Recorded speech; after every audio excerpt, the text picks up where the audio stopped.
The Patterson family boardroom always felt cold, even in summer.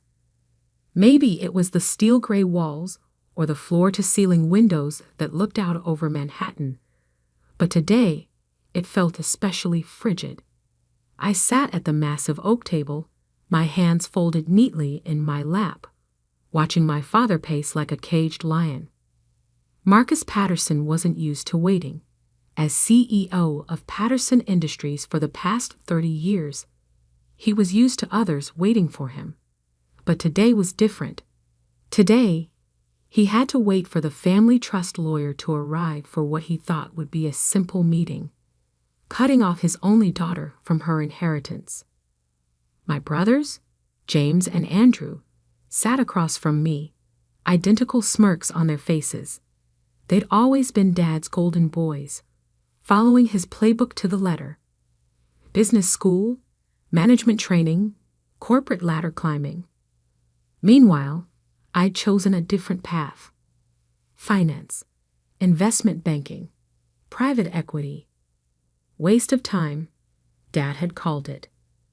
Real power is in running things, not counting other people's money. If only he knew. "Where is Harrison?" Dad snapped, checking his Patek Philippe watch for the third time in 5 minutes. "He's never late." "Traffic," I said softly, knowing exactly why our family lawyer was delayed. He mentioned having another meeting first. James snorted, probably trying to find a way to talk Dad out of this. He leaned back in his chair, adjusting his Italian silk tie. Not that it'll matter. I remained silent, thinking about the meeting I'd had with Harrison 3 months ago, right after I discovered what my brothers had been doing with the company's pension fund, the offshore accounts, the creative accounting, the massive loan they'd taken out to cover their tracks, a loan I now owned. The door opened, and Harrison walked in, his usual confident stride replaced by something more cautious. Behind him came another man, tall, sharp-suited, carrying a leather briefcase I recognized. "Mr. Patterson," Harrison said, his voice carefully neutral. "I apologize for the delay. This is Mr. Banks from Everett Capital Partners. He insisted on joining us." Dad frowned. "This is a family matter, Harrison. Why is there an outsider here?" Before Harrison could respond, I stood up, because I asked him to come. The room went silent. My father's eyes narrowed, that familiar look of disappointment crossing his face. "Olivia, what are you playing at?" Mr. Banks placed his briefcase on the table and clicked it open. "Perhaps we should begin with the reason for today's meeting, Mr. Patterson. You wanted to discuss changes to the family trust." Dad straightened, regaining his composure. "Yes, simple changes. My sons will inherit equal shares of the trust and company leadership. Olivia will be removed entirely." "I see." Mr. Banks pulled out a folder. "And the reason for this change?" "She's not qualified," James cut in. "She abandoned the family business years ago, went off to play banker while we stayed and built something real." I almost smiled at the irony. Almost. "Actually," Mr. Banks said, laying out several documents, "we should discuss qualifications, particularly regarding the company's current financial position." Andrew leaned forward, his face darkening. "What does that have to do with anything?" "Everything," I said quietly. "Tell them, Mr. Banks. Tell them who really owns Patterson Industries' debt now." My father's hand froze on his water glass. "What?" Mr. Banks cleared his throat. 3 months ago, Patterson Industries took out a $40 million loan to cover what was listed as operational expenses. This loan was secured against company assets, including the family trust holdings. Last week, that loan was purchased by a private investment group. "So," James snapped, What does that have to do with Olivia? I stood up slowly, placing my own folder on the table. The investment group is mine, James. I own your debt. All of it. The color drained from my father's face. That's impossible. You couldn't. Couldn't what, Dad? Couldn't figure out what they were doing? Couldn't trace the money? Couldn't afford to buy a $40 million loan? I opened the folder, revealing bank statements and transfer records. While you were busy dismissing me as just your disappointing daughter, I was building my own empire. And now, I own yours. James jumped to his feet. She's bluffing. She has to be. Mr. Banks shook his head. I assure you, she's not. Ms. Patterson's investment firm now holds controlling interest in your debt. And given certain irregularities we've discovered in the company's pension fund management, she would be within her rights to call that debt due immediately. The room erupted into chaos. James started yelling about family loyalty. Andrew slumped in his chair, his face ashen. But my father just stared at me, seeing me clearly for perhaps the first time in 20 years. Why? He whispered. Why do this? I picked up my phone, pulled up a video, and played it. The security footage showed James and Andrew in the company vault late at night, removing documents, replacing files. Because someone had to stop them, I said. Someone had to protect the people whose pensions they were stealing, the families they were destroying. I paused the video. I tried to tell you last year, remember? But you said I was just jealous of their success. Harrison cleared his throat. Mr. Patterson, given these revelations, perhaps we should postpone any changes to the trust until what? I cut in. Until they find another way to hide what they've done. No, we're going to handle this now. I turned to Mr. Banks. Show them the terms. He pulled out another document, this one thick with legal language. Ms. Patterson is prepared to restructure the loan, maintain the company's operations, and protect the pension fund on one condition. What condition? My father asked, his voice barely audible. I met his eyes. I take control. Full control. The company, the trust, everything. James and Andrew resign immediately, and you step down as CEO. You can't do this, James snarled. We're family. Family? I laughed, but there was no humor in it. Family doesn't steal from their workers. Family doesn't destroy lives for profit. And family, I stood up, gathering my things, doesn't throw away their daughter without consequences. I headed for the door, then turned back one last time. You have until tomorrow morning to decide. After that, I call the loan, and everything you built comes crashing down. Oh, and Dad? I smiled, cold and sharp. It turns out I can read a financial statement after all. As I walked out, leaving them with their shock and their lawyers, I thought about the long game I'd played. The years of being underestimated, dismissed, pushed aside. They thought they were teaching me my place in the world. Instead, they taught me how to take their world apart. The next morning dawned cold and clear, the kind of October day that makes Manhattan feel like it's made of glass and light. I sat in my corner office at Blackwood Investment Partners, 40 stories above the city, watching the sun glint off neighboring buildings while I waited. The antique clock on my wall, the only thing I'd kept from my old office at Patterson Industries, showed 8:57 a.m. The deadline I'd given my family was 9:00 a.m. 3 minutes until I found out if they were ready to face reality, or if I needed to start dismantling their empire. Sophia, my assistant, buzzed through on the intercom. Miss Patterson? Your father is here. Alone. Interesting. Send him in. The door opened, and Marcus Patterson walked in. He looked older than he had yesterday, the lines around his eyes deeper, his shoulders slightly stooped. Gone was the commanding presence that had dominated boardrooms for 3 decades. In its place stood a man realizing his kingdom was built on sand. Olivia. He stopped a few feet from my desk, uncertain for perhaps the first time in his life. I didn't stand, didn't offer him a seat, just watched him, remembering all the times I'd stood in his office trying to earn a scrap of approval. The papers are signed, he said finally, placing a thick envelope on my desk.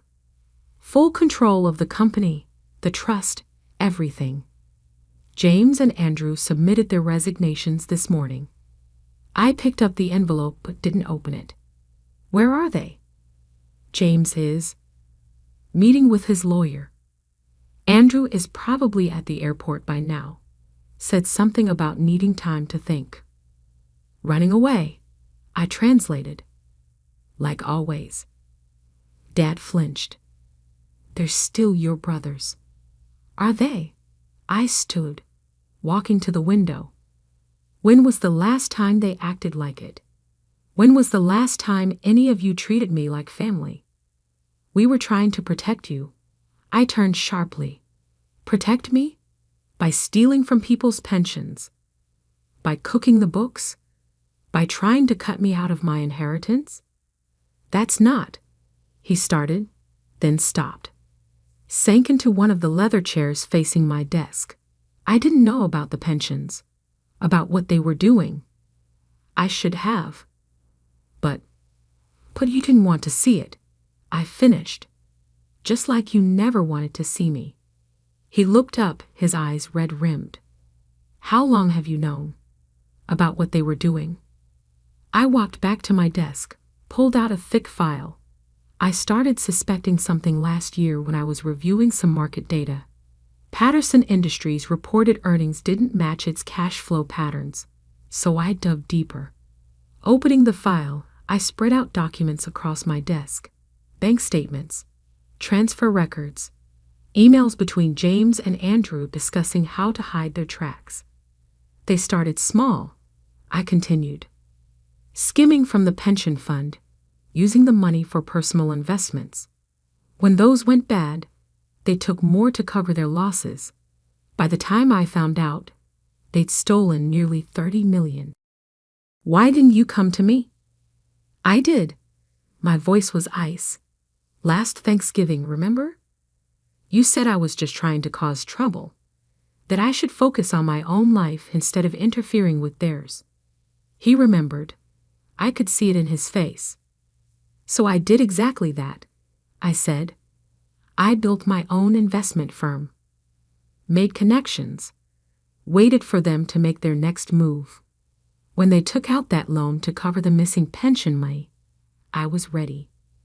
And now, he asked quietly, what happens now? I sat back down, opened my laptop. Now I fix what they broke. The pension fund will be fully restored. The company will be restructured, transparent, ethical, and James and Andrew will face consequences. I met his eyes. I've already forwarded evidence to the SEC. They'll probably avoid jail time if they cooperate, but their careers in finance are over. He nodded slowly, looking suddenly ancient. And me? That depends, I said. Are you ready to finally see me? Really see me? I see you now, he whispered. God help me, I see you now. I pulled out another document, slid it across the desk. Then prove it. This is a consulting contract. 3 years, advisory role only. You help me clean up this mess, rebuild the company's reputation. But I'm in charge. He picked up the contract, hands shaking slightly. Why offer me anything? After everything. Because unlike them, you didn't steal. You were just blind. I paused. and because someone once told me that real power isn't just in taking control, it's in knowing when to show mercy. Who told you that? Mom did. I watched his face carefully. The day before she died, when she made me promise to watch over the family legacy. Not the money or the company. The values she thought we still had. For the first time in years, I saw tears in my father's eyes. She always saw things clearer than I did. Yes, I agreed. She did. The silence stretched between us, heavy with decades of missed opportunities and unspoken words. Finally, he picked up the pen I'd left next to the contract. If I sign this, he said, what guarantee do I have that you won't just destroy everything anyway? The same guarantee I had growing up, I replied. Not at all. You'll just have to trust me. Like I once trusted you. He signed. As he stood to leave, he turned back. The woman you've become, your mother would be proud. I know, I said softly. I just wish you had been too. After he left, I sat in my office for a long time, looking at the signatures on the contracts that changed everything. The company was mine now. The trust, the legacy, everything they tried to take from me. But as I looked out over the city I'd conquered, I realized this wasn't the end. It was just the beginning. Because taking control was one thing. Keeping it would be another battle entirely. 6 months passed like a storm. Fierce, transformative, and leaving nothing untouched in its wake. I sat in what used to be my father's office, now mine, reviewing the quarterly reports that showed just how much had changed at Patterson Industries. The pension fund was fully restored, with additional compensation for affected employees. Our corporate governance structure had been completely overhauled. Transparency initiatives were in place, and our stock price, after an initial drop when the scandal broke, was slowly climbing back up. But not everyone was happy with the new regime. Sophia knocked on my door. Miss Patterson? The board members are assembled for the quarterly meeting. I closed the report and stood, straightening my blazer. Thank you, Sophia. And the other matter? She handed me a thin folder. Just arrived. You'll want to see this before you go in. Inside was a letter from James's lawyer, demanding a review of his resignation terms, claiming coercion, threatening legal action. Typical James, always thinking he could bully his way back to power. I smiled, tucked the folder under my arm, and headed to the boardroom. The tension was palpable as I walked in. Half the board were old guard, my father's cronies who'd looked the other way for years. The other half were my appointments, ethical, sharp, and uncompromising. The divide was visible even in how they sat, clustered on opposite sides of the table. My father sat in the corner, quiet but watchful. In the past 6 months, he'd surprised me. He'd actually been helpful during the transition, providing insights into old agreements and relationships that needed attention. Maybe he was trying to atone. Maybe he just wanted to stay relevant. Either way, I'd keep him close. Trust, but verify. Another lesson learned the hard way. Good morning, I said, taking my seat at the head of the table. Let's begin with the quarterly numbers. For the next hour, we went through the standard updates. Revenue was stabilizing. New compliance measures were in place. Employee confidence was rising. Then came the part I knew would spark conflict. Now, regarding the proposed restructuring of our international operations, Ms. Patterson interrupted Harold Winston, one of the old guard directors. Before we continue, there's something the board needs to discuss. I raised an eyebrow. Go ahead. He cleared his throat, clearly uncomfortable, but pressing on. We've received, concerns about the pace and extent of changes being implemented. Some major shareholders feel. You mean James feels? I cut in. Let's not pretend this is coming from anywhere else. I received his lawyer's letter this morning. Murmurs around the table. Winston shifted in his seat. James represents significant family interests. James represents nothing, I said sharply. His shares are in trust pending the SEC investigation. He has no standing here. But the family legacy. The family legacy. I stood up slowly, placing both hands on the table, was nearly destroyed by the very people you're trying to defend. Or have you forgotten about the stolen pensions? The fraudulent reports? The families who almost lost everything? Silence fell. Even Winston looked away. I opened my laptop, turned it to face the board.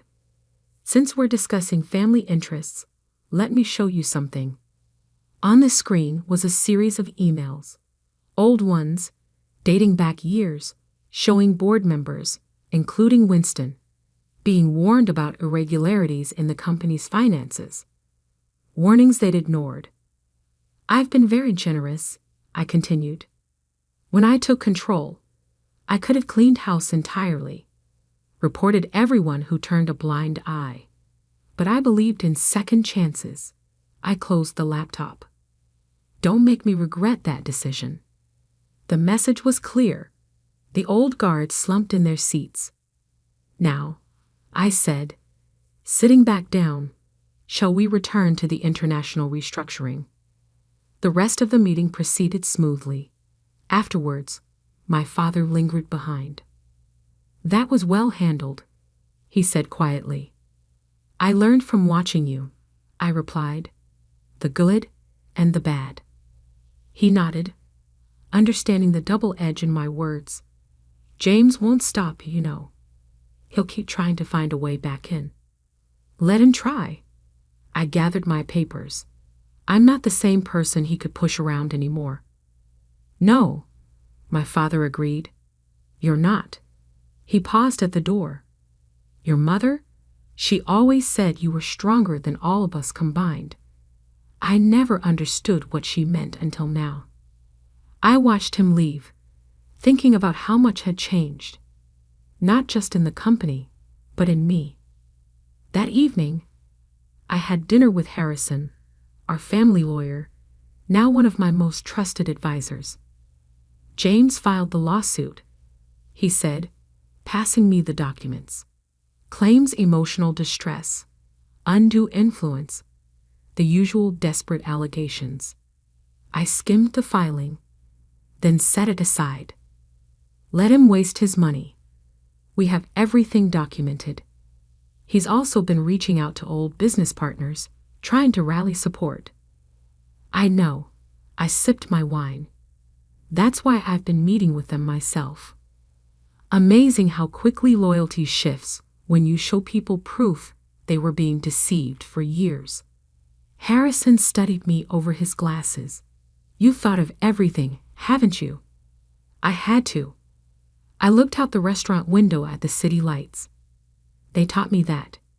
Every time they dismissed me, underestimated me, pushed me aside, they taught me to plan 3 steps ahead. And now I make sure it never happens again. I turned back to him. The company moves forward. Ethical, strong, the kind of legacy my mother would have wanted. And your brothers? They made their choices. I shrugged. Now they live with the consequences. Later that night, I stood in my office, looking at an old family photo on my desk. All of us together, smiling, before greed and power had torn everything apart. I picked it up, then deliberately placed it in a drawer. That chapter was closed. Tomorrow would bring new challenges. Competitors trying to take advantage of our past scandal. James's lawsuit to deal with. Old allies to manage and new ones to make. But I was ready. because they tried to write me out of the family story. Instead, I'd written my own ending. And this time, I held the pen.